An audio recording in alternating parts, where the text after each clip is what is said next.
Hello and good morning everyone. I welcome you all at Words IS. I hope everyone is doing well.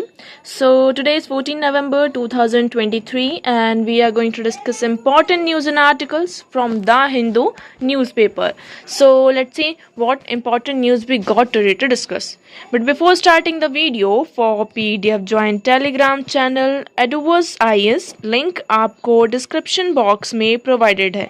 Make sure video को last तक देखें so that सारी important news आपकी यहाँ पर cover हो. तो चलिए स्टार्ट करते हैं और देखते हैं आज हमें क्या क्या डिस्कस करना है. Now first article, retail inflation eases to a 4-month low of 4.87% in October. अब देखिए रिटेल इन्फ्लेशन क्या होता है, इसका मतलब जैसे कि हम जो डेली लाइफ में जो भी सामान खरीदने जाते हैं उसके लिए जो हम पे करते हैं, तो उसमें क्या हुआ है, आपकी थोड़ी सी ईज दिखाई दी है. रिटेल इन्फ्लेशन मतलब आपको समझ में आया, मतलब कि आपका जो CPI है, कंज्यूमर प्राइस इंडेक्स में जो इंडेक्स मतलब इन्फ्लेशन रेट है वो कितना हो चुका है, 4.87% यहाँ पर हुआ है.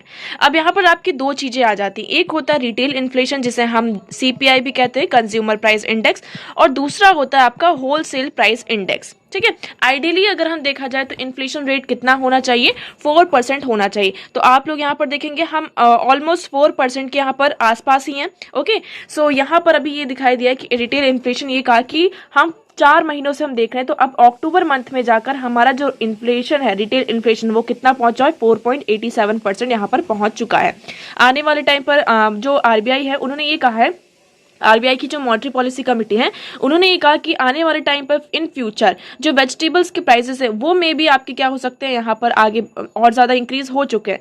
सो vegetable price rise declared to 2.7%. Overall consumer food price inflation remain unchange. Inflation face by rural consumer is 5.1%. अब जो रूरल कंज्यूमर है उनके द्वारा जो अभी इन्फ्लेशन फेस किया जा रहा है वो कितना है, 5.1% है. बट अगर हम वैसे देखा जाए तो अभी जो फूड प्राइसेस थे, वो वेजिटेबल प्राइस जो थे, फूड प्राइस थे, वो कितना था, 3.4% था. ये अब डिक्रीज होकर कितना हो चुका है, 2.7% यहाँ पर हो चुका है. ठीक है, अब आपको यहाँ पर थोड़ा सा कंफ्यूजन हो रहा होगा कि ये रिटेल इन्फ्लेशन क्या होता है और हम होलसेल प्राइस इंडेक्स की बात करते हैं, ये सारी चीजें क्या होती हैं. तो देखिए रिटेल इन्फ्लेशन और WPI और CPI दो टर्म्स आपके आ जाते हैं. रिटेल इन्फ्लेशन को हम कंज्यूमर प्राइस इंडेक्स भी कहते हैं. ये वो प्राइस होता है जो प्राइस हम यहाँ पर पे करते हैं. फॉर एग्जाम्पल मैं यहाँ पर एक पानी की बॉटल लेने के लिए गई, उस पानी की बॉटल का जो प्राइस है वो कितना है, 20 रुपीज़ है. फॉर एग्जाम्पल ये जो प्राइस है 20 रुपीज़ से इंक्रीज होकर कितना हो जाए, आपका 25 रुपीज़ हो जाए, तो मुझे यहाँ पर कितना पे करना होगा, 25 रुपीज़ पे करना होगा. तो ये आता है आपका कंज्यूमर प्राइस इंडेक्स, मतलब कंज्यूमर को कोई भी प्रोडक्ट यहाँ पर कितने रुपए में मिल रहा है, that is called consumer price index. इस CPI बास्केट में आपकी बहुत सारी चीजें आती हैं, जैसे कि household including food, clothing, housing, transportation, medical care, all the services are included in this basket. पहले क्या होता था, हम यहाँ पर इन्फ्लेशन को मेजर करने के लिए कि इन्फ्लेशन रेट यहाँ पर बढ़ा, महंगाई बढ़ी है, इसको मेजर करने के लिए हम WPI को लेते थे, होलसेल प्राइस इंडेक्स. लेकिन हमें ये समझ में आया कि होलसेल प्राइस इंडेक्स में आपकी सर्विसेज इंक्लूड नहीं होती हैं. सर्विसेज कौन कौन सी सर्विसेज, जैसे कि हम कोई हेल्थ केयर फैसिलिटी लेने जा रहे हैं, मेडिकल केयर लेने जा रहे हैं, या फिर हम उबर ओला का यूज कर रहे हैं, हम जोमेटो का यूज कर रहे हैं, तो all these services are not included in WPI, so that we change it from WPI to CPI. हम यहाँ पर क्या करने लगे, CPI को लेने लगे. CPI को लेने लगे, इसका मतलब ये है कि CPI में जब भी चेंजेस होंगे, कंज्यूमर प्राइस इंडेक्स का जो मतलब कि जो परसेंटेज है, अगर इन्फ्लेशन का परसेंटेज यहाँ पर 4% से ज्यादा होता है और 6% से ज्यादा होता है, तो यहाँ पर कौन एक्शन में आएगा, RBI एक्शन में आएगी. RBI की कौन होगी, मॉनेटरी पॉलिसी कमेटी होगी. मॉनेटरी पॉलिसी कमेटी यहाँ पर क्या करती है, जो वेरियस रेट्स होते हैं हमारे, repo rate, reverse repo rate, SLR, CRR, इनमें क्या करती है, चेंजेस करती है, इंटरेस्ट रेट्स में यहाँ पर कम करती है, सो दैट हम क्या कर सके, इन्फ्लेशन को ईज कर सके. आई होप आपको ये पूरा आर्टिकल यहाँ पर अब क्लियर होगा. तो आप देख सकते हैं यहाँ पर होलसेल प्राइस इंडेक्स क्या है, it measures the changes in the price of goods sold and traded in a bulk. Wholesale का मतलब जैसे कि हम बोलते हैं ना, हमने थोक में ये चीजें खरीदी हैं, तो होलसेल इसका मतलब होता है जो हम बल्क में जो चीजें खरीदते हैं, जैसे कि मेनली इसमें जो होलसेल बिजनेसेस होते हैं उसके लिए ज्यादा इसका इंडेक्स का यूज किया जाता है. इसमें जो बेस ईयर है WPI का वो कितना है, पहले 2004 और 5 था, इसको चेंज करके 11-12 अब कर दिया गया है. CPI की बात करते हैं तो CPI का जो बेस ईयर है 2012 होता है. बेस ईयर से क्या मतलब है, बेस ईयर का मतलब हम यहाँ पर देखते हैं कि 2012 में इस पेन का प्राइस, फॉर एग्जांपल ये जो पेन है इस पेन का प्राइस यहाँ पर 10 रुपये है, और 2023 में यहाँ पर इस पेन का प्राइस हमने माना 15 रुपीज़ है। तो यहाँ पर कितना चेंज आया इस बेस ईयर को हम लेकर रखते हैं, उसके अकॉर्डिंग हम इन्फ्लेशन को यहाँ पर मेजर करते हैं। I hope now this one is clear to you. चलिए आगे बढ़ते हैं, और आगे बढ़ने से पहले हम डिस्कस करेंगे हमारे कुछ क्वेश्चन। तो आज का हमारा पहला क्वेश्चन है, with reference to the provisions contained in part 4 of the Constitution of India, which of the following statement is a correct? We have to tell this, आपके पास कुछ statements है and we have to tell whether they are correct or incorrect. इसमें से कितनी statement आपकी correct है और कितनी statement incorrect है। पहले तो हमें ये देखना है part 4 of the constitution of India में कौन कौन से प्रोविजंस यहाँ पर हैं, और मतलब जो प्रोविजंस नहीं है मतलब वो इनकरेक्ट होंगे, और जो होंगे मतलब वो करेक्ट होगा। Now first statement, they shall be enforceable by court. क्या आपका पार्ट 4 ऑफ जो है, पार्ट 4 में क्या, सबसे पहले आपको ये पता होना चाहिए, पार्ट 4 में है आपका DPSP, directive principles of state policy. तो पार्ट 4 ये जो आपकी डीपीएसपी है, क्या ये इन्फोर्सिबल है कोर्ट्स में, क्या ये स्टेटमेंट आपकी करेक्ट है? Second is saying they shall not be enforceable by any court. अब देखिए दोनों जो, अगर इसमें से आपको एक भी पता होगा तो आप इजिली इस क्वेश्चन का आंसर यहाँ पर कर सकते हैं बहुत ही ईजी तरीके से। सेकेंड स्टेटमेंट ये कह रहा है कि ये जो आपके प्रिंसिपल्स है पार्ट 4 में, जो भी प्रोविजंस कंटेन है पार्ट 4 में, they are not enforceable by any court, वो किसी भी कोर्ट में इन्फोर्सिएबल नहीं है।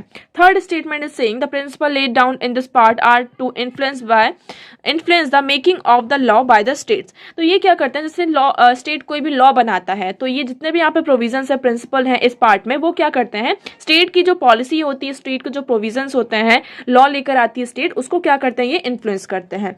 तो इसमें से कितने स्टेटमेंट आपके करेक्ट हैं, कितने इनकरेक्ट हैं, आपको कमेंट सेक्शन में कमेंट करके बताना है। So please pause the video and comment section में आप इस क्वेश्चन का आंसर यहाँ पर करेंगे।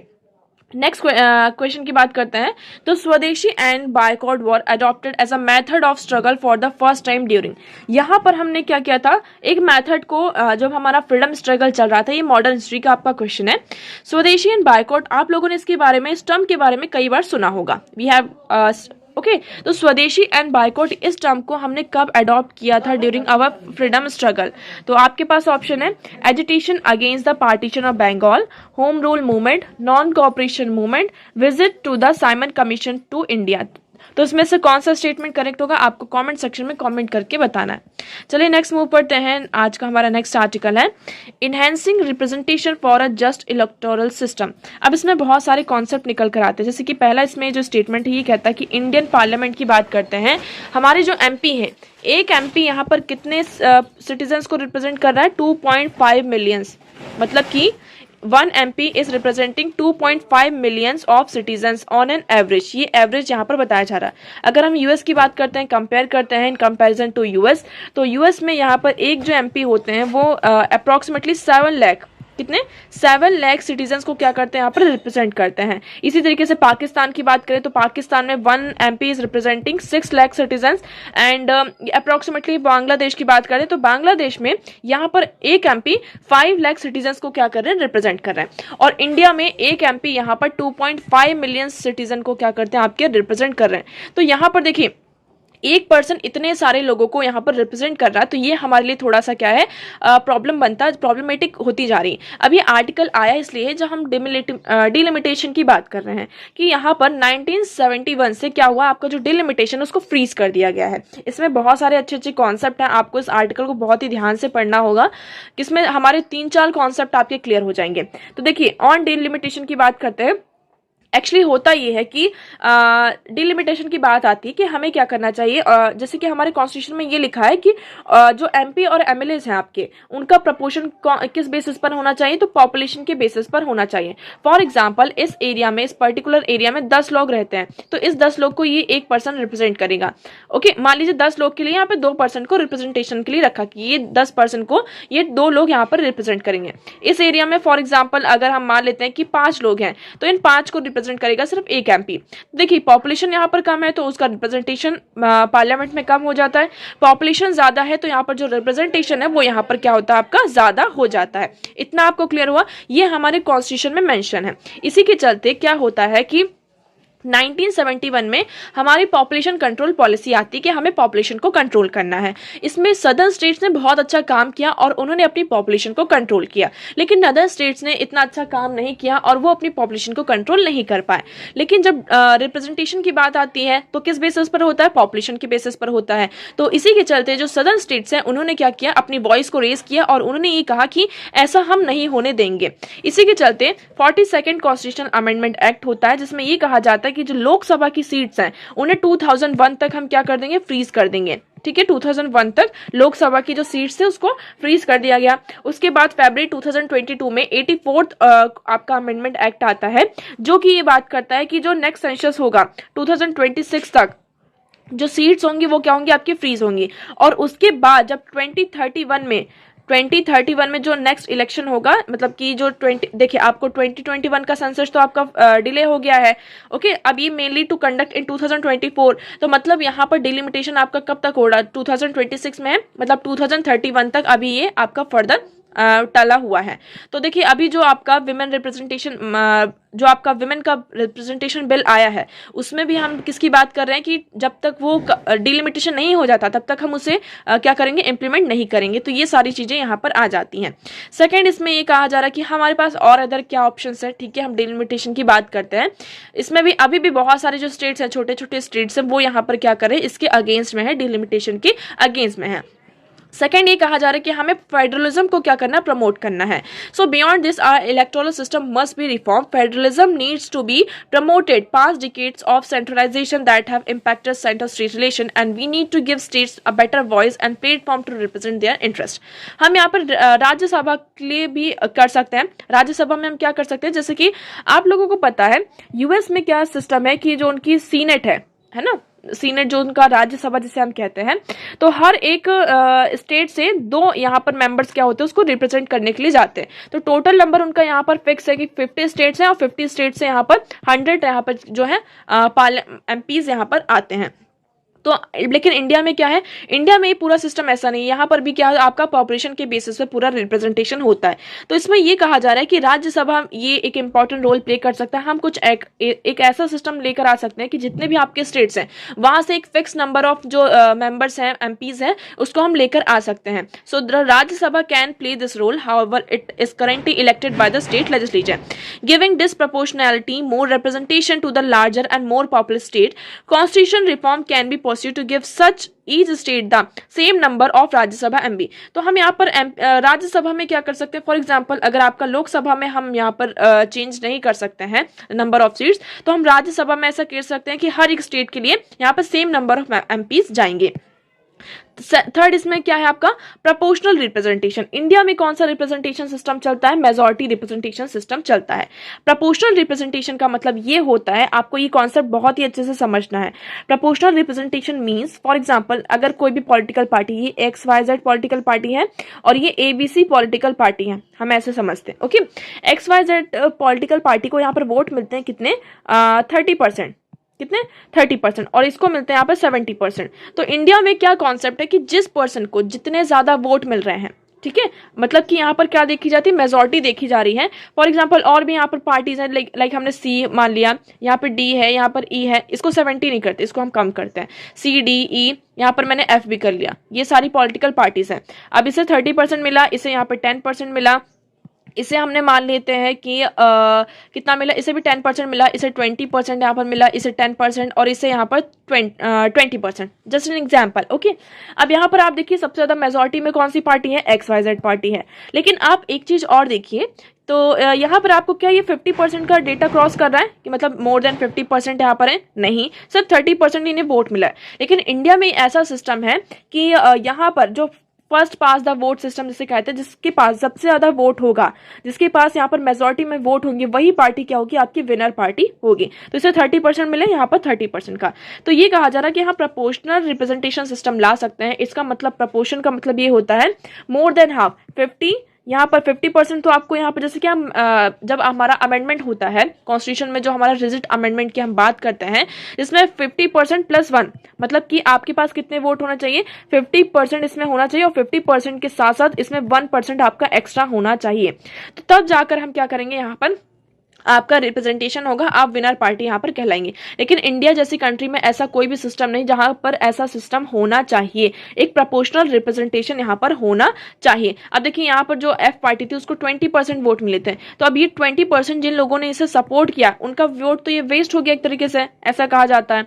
ओके, तो ये थर्ड आपका ऑप्शन क्या उन्होंने कंसिडर किया कि प्रपोर्शनल रिप्रेजेंटेशन। तो देखिए इफ यहाँ पर जैसे कि हम बात करते हैं जो हमारा बैलेट सिस्टम होता है, मेनली यहाँ पर हमारा बैलेट सिस्टम होता है। If a candidate does not win a majority of a vote in the first round, the weakest candidate is eliminated with their vote redistributed to the next preferred candidate. जैसे कि आपका president का election होगा, आपका presidential election आप लोगों को इसके बारे में पता होगा। जैसे कि फर्स्ट राउंड की वोटिंग हुई तो उसमें जिसको सबसे ज्यादा जो वीकेस्ट कैंडिडेट होता है, फॉर एग्जाम्पल यहाँ पे 50% का कोटा अभी पास नहीं हुआ, 50+1% का जो कोटा है वो यहाँ पर फुलफिल नहीं हुआ, तो जो वीकेस्ट पार्टी होती है उसे क्या करते देते हैं, रिमूव कर देते हैं। और उनके जो वोट्स हैं वो जो भी यहाँ पर मेजॉरिटी में पार्टी होती है, फॉर एग्जांपल इस पार्टी को सिर्फ 49% वोट मिले तो इसको हमने यहाँ पर क्या किया, ट्रांसफर कर दिया। अगर ट्रांसफर करने के बाद इसके पास मेजॉरिटी में 50+1 यहाँ पे वोट आ जाता तो ये हमारी विनिंग पार्टी यहाँ पर होगी। नेक्स्ट इसमें ये सॉल्यूशन दिया जाता है कि हम क्या कर सकते हैं, हैविंग मोर स्टेट्स, जैसे कि जो बड़े बड़े यहाँ पर स्टेट्स हैं उन्हें हम क्या कर सकते हैं, छोटे छोटे स्टेट्स में कन्वर्ट कर सकते हैं। जब छोटे छोटे स्टेट्स होंगे तो इससे क्या होगा, यहाँ पर उनका जो रिप्रेजेंटेशन होगा वो अच्छी तरीके से हमें दिखाई देगा। लेकिन आपको क्या लगता है, राजस्थान, उत्तर प्रदेश, बिहार, हम गुजरात की बात करते हैं, ऐसे स्टेट में इस तरीके की चीज़ें हो पाएंगी नहीं। तो अभी हमें देखना है फर्दर इसमें क्या चीज़ें होती हैं क्या नहीं होती हैं। तो इसमें यही कहा जा रहा है कि any child from the north east और south of India could aspire to become a prime minister. One hope of our policy makers have the wisdom to ensure just a electoral system. तो हमारा जो electoral system है उसे यहाँ पर change करने की थोड़ी सी बात की जा रही है कि हमारा जो सिस्टम है उसे चेंज करना चाहिए। ओके, सो जिससे क्या होगा, जो रिप्रेजेंटेशन है उसे हमें इनहेंस करने की क्या है, जरूरत है, नीड है। I hope this article is clear to you. Now next move करते हैं। Next article is remission of diabetes desirable but not essential.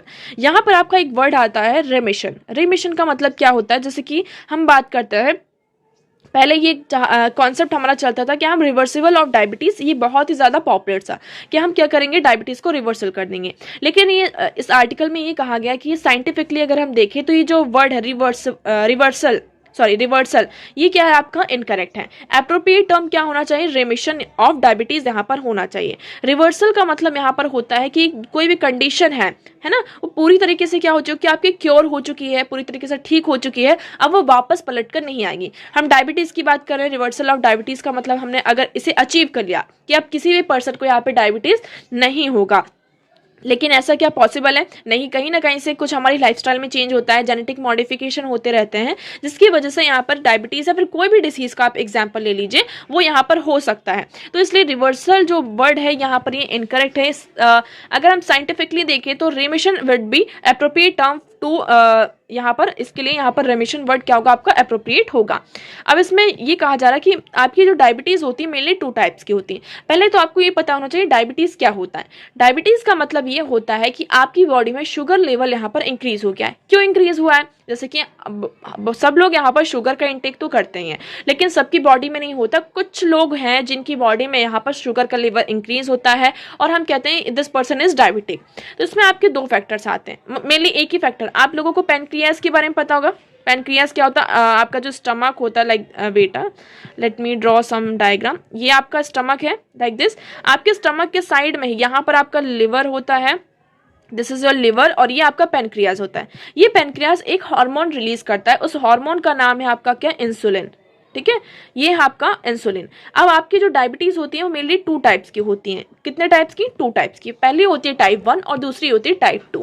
इस आर्टिकल में मेनली टाइप 2 डायबिटीज के बारे में डिस्कस किया गया है। टाइप 1 डायबिटीज जो होती है आपकी जेनेटिकली होती है। फॉर एग्जाम्पल आपकी फैमिली में किसी पर्सन को डायबिटीज था तो उससे जीन्स में जो कुछ चेंजेस हो जाते हैं तो आपके फैमिली में बैकग्राउंड में ये पॉसिबल होता है कि आपको टाइप 1 डायबिटीज यहाँ पर हो सकती है।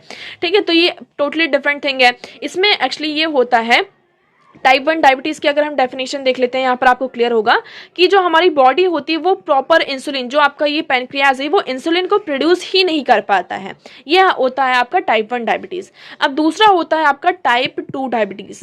Type 2 diabetes. ये आपका क्यों होता है? आपकी लाइफस्टाइल के कारण, आपका जो लिविंग बिहेवियर है, लिविंग जो स्टैंडर्ड्स हैं वो क्या है, इतने प्रॉपर नहीं। फॉर एग्जांपल आप शुगर का इंटेक बहुत ज़्यादा कर रहे हैं, जंक फूड यहाँ पर खा रहे हैं, आप एक्सरसाइज नहीं कर रहे हैं, वॉक पे नहीं जा रहे हैं, यहाँ पर हर कुछ खा रहे हैं, सारी चीज़ें हो जाती हैं, तो ये आपका टाइप 2 डायबिटीज़ में आता है। इसमें क्या होता है, हमारी जो पेनक्रियाज होती है वो इंसुलिन तो प्रोड्यूस करती है, बट हमारी बॉडी उसे यूटिलाइज नहीं कर पाती है। आई होप आपको यहाँ पे क्लियर हो रहा होगा कि इंसुलिन तो प्रोड्यूस हो रहा है हमारी बॉडी में, बट उसका जो प्रॉपर यूटिलाइजेशन होना चाहिए वो यूटिलाइजेशन नहीं हो पाता है, जिसके कारण हमें टाइप 2 डायबिटीज़ यहाँ पर होती है। तो यहाँ पर देखिए, इसमें यही कहा जा रहा है कि हमें एक हेल्दी लाइफस्टाइल की तरफ आगे बढ़ना चाहिए। और एक पॉइंट यहाँ पर बहुत अच्छा है कि यहाँ पर कुछ हमने लेटर्स क्या क्या है कि हमें कुछ, जैसे कि there are certain individual with type 2 diabetes who are more likely to achieve remission. यहाँ पर बहुत सारे पर्सन हैं जिसमें हम क्या, टाइप 2 डायबिटीज के, जिससे हम रेमिशन को अचीव कर सकते हैं। इसमें कहा है एक ABCDE, ये टर्म आपको याद रखना, ABCDE। ए किसको रिफर करता है? A1C glycated haemoglobin which should not be very high, जिसमें ये कहा जा रहा है कि हम इस मेथड का यूज कर सकते हैं जिससे कि हम डायबिटीज को कम कर सकते हैं। ए जिसमें कि आपका जो हीमोग्लोबिन है वो कम होना चाहिए।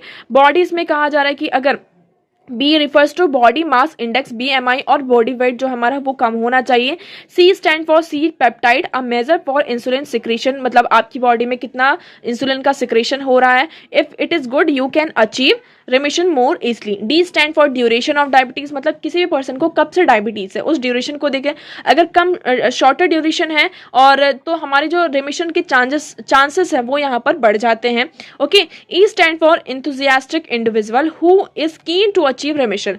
यहाँ पर ई स्टैंड फॉर इंथुजियास्टिक, मतलब कि कौन सा पर्सन अपने आप को ठीक करना चाहिए, जैसे कि फॉर एग्जाम्पल मुझे डायबिटीज हुआ, ओके, बट मुझे यहाँ पर अपनी इस बीमारी को खत्म करना है, तो मैं यहाँ पर बहुत ही ज़्यादा इंथुजियास्टिकली हूँ, मैं यहाँ पर डेली वॉक पर जा रही हूँ, रन पे जा रही हूँ, मेरा जो डाइट है उसको मैंने पूरा चेंज किया, सारी चीज़ें की, तो I am very enthusiastic about to achieve this remission. मुझे यहाँ पर डायबिटीज़ को पूरी तरीके से खत्म करना है। तो ये आपका ABCD है, डायबिटीज़ की ABCD आपको ये यहाँ पर पता होनी चाहिए। ओके, यहाँ पर डेटा सामने आया है और उस डेटा के अकॉर्डिंग ये कहा जा रहा है कि इंडिया में करेंटली 101 मिलियन पीपल जो है डायबिटिक हैं। ओके, और इसमें 136 मिलियन पीपल जो है प्री डायबिटिक हैं। तो आई होप आपको यहाँ पे समझ में आ रहा होगा कि ये जो डायबिटीज़ है कितना बड़ा यहाँ पर इशू बनता जा रहा है।